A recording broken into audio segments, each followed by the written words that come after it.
c'est la vision que l'on a quand on n'a aucune culture artistique, quand on va dans un musée.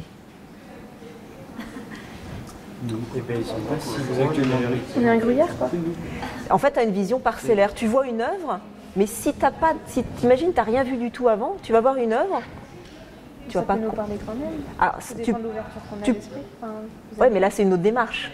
Mais t'imagines, t'as eu aucune éducation artistique, culturelle. Tu débarques dans un musée, tu vas voir une œuvre, tu peux être sur l'émotion.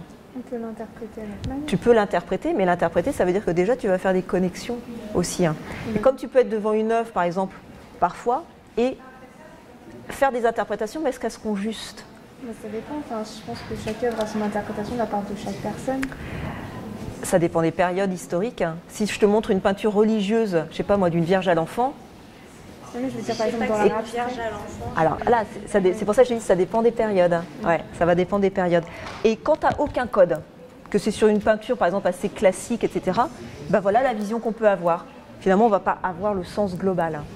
Mais en art contemporain, tu peux avoir ta propre interprétation de l'œuvre, comme tu peux aussi pas saisir exactement ce que va te dire l'artiste. Il va te manquer un certain nombre de codes aussi parfois. Ça peut arriver.